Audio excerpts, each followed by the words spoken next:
pour avoir un HLM, chaque candidat va avoir un score, c'est ce qu'on appelle la méthode du scoring, et ce score sera un certain nombre de points.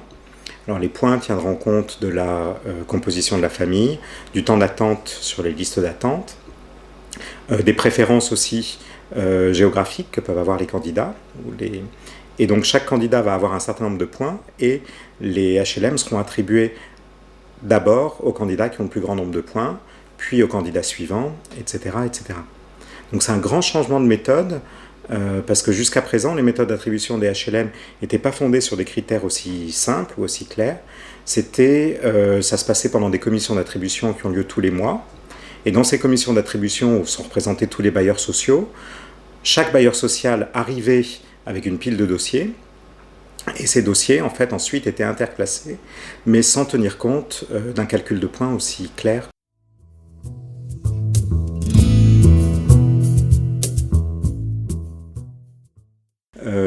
Il y a, je crois, 80 000 personnes qui attendent aussi sur les listes à Paris. On ne ferme pas les listes à Paris. Donc ce qui se passe à Paris, ou ce qui se passait en tout cas jusqu'à un passé proche, c'était qu'il fallait chaque année se réinscrire sur la liste. Et la procédure, en fait, n'était pas aussi simple qu'un clic. Donc c'est une procédure qui demande un certain effort. Donc c'est une procédure qu'on peut faire soit par informatique, soit en déposant un dossier. Mais comme cette procédure, en fait, a un coût, ce que ça signifie, c'est qu'il y a beaucoup de gens qui ne se réinscrivent pas sur les listes d'attente. Donc il y a énormément de déperditions d'une année sur l'autre, des gens qui s'inscrivent une année, puis arrêtent de s'inscrire l'année suivante, en particulier des gens qui attendent depuis très longtemps. Donc en fait, les listes à Paris sont assez fluctuantes. Donc on n'a pas les mêmes personnes qui attendent sur la liste depuis très longtemps. Ou en tout cas, il y a un volant de personnes qui se désinscrivent, puis se réinscrivent, etc. Donc on n'est pas tout à fait dans la même situation qu'à New York ou Chicago, où là, les listes, il n'y a pas besoin de se réinscrire d'année en année, et donc c'est ce qui explique pourquoi les listes sont fermées. Il y a un autre enjeu à Paris, qui est de savoir si on a une liste unique pour Paris, ou si on a des listes par arrondissement, ou si on a des listes qui vont au-delà de Paris, par exemple Paris plus la petite couronne.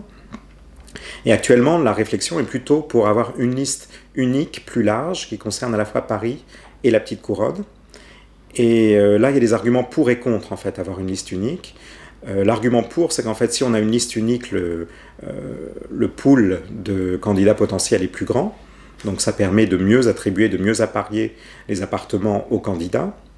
L'argument négatif, c'est que en ayant une liste unique, en fait, on perd de l'information sur les préférences géographiques des candidats. Donc, si quelqu'un s'inscrit, par exemple, dans le passé à Gentilly, on savait que c'était quelqu'un à qui on pouvait offrir un logement social à Gentilly.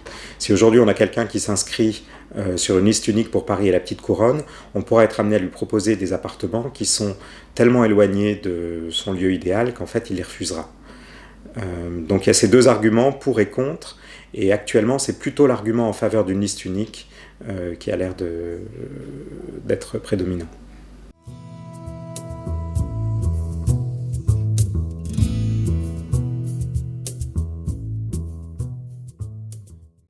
Il y a une grande différence entre la situation parisienne et la situation dans la plupart des villes de province, qui reflète un petit peu aussi ce qui est la loi APUR, donc la loi du flot, c'est-à-dire le fait qu'il y a sur le marché locatif une énorme différence entre des marchés tendus, type Paris, Lille, Lyon, Marseille, et des marchés beaucoup moins tendus, qui sont les marchés des petites villes ou des villes plus moyennes en France. Et il y a une énorme différence dans les attributions de HLM, puisqu'en fait, à Paris, les gens qui ont la chance d'avoir un HLM y restent, parce qu'ils n'ont pas les moyens de louer sur le marché privé, alors que dans des villes plus petites où le marché est moins tendu, avoir un HLM, c'est souvent une étape dans la vie, mais ensuite on passe du HLM au marché locatif privé, où il y a finalement assez peu de différence dans les prix. Et donc la différence, ça a des différences énormes en termes d'allocation, parce que d'attribution des HLM, parce que ce que ça veut dire que dans des marchés moins tendus, c'est beaucoup plus facile, les files d'attente sont beaucoup moins longues, donc c'est beaucoup plus facile d'en avoir un, donc les gens ont tendance à refuser des HLM plus souvent qu'à Paris. Et donc les problèmes des méthodes d'attribution sont très différentes. Alors, en ce qui concerne les comparaisons internationales, aux États-Unis, il y a deux villes qui ont des parcs HLM très importants, qui sont New York et Chicago. Et dans les deux villes, les listes d'attente sont tellement longues qu'elles sont fermées. C'est-à-dire qu'à Chicago, par exemple, il y a aujourd'hui 80 000 personnes sur les listes d'attente, et depuis 3 ou 4 ans, on n'accepte plus personne sur les listes d'attente. Et c'est la même chose à New York, sur le marché, un certain type de marché locatif, qui est probablement le marché des locations pour les populations les plus défavorisées. Là aussi, des listes d'attente de 100 000 personnes qui sont fermées depuis maintenant 3 ou 4 ans. Mais il existe aussi d'autres types de logements sociaux à New York ou à Chicago, qui est un logement social qui concerne des populations qui ont un peu plus d'argent. Et là, les méthodes d'attribution sont très différentes, puisqu'en fait, on les attribue en fonction de loterie.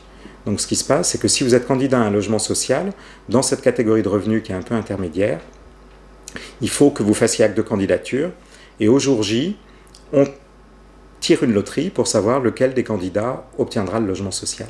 Donc c'est une méthode d'attribution très très différente des méthodes d'attribution pour les autres types de logements ou à Paris, où la place dans la liste d'attente compte énormément pour obtenir un logement social.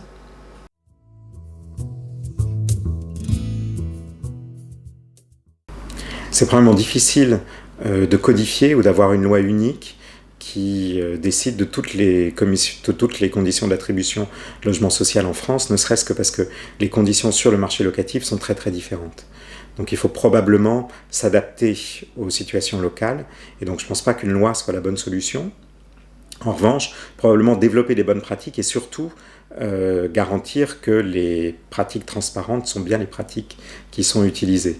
Aujourd'hui, on n'a aucune garantie que ce qu'annonce la mairie de Paris sera effectivement mis en œuvre au 1er octobre.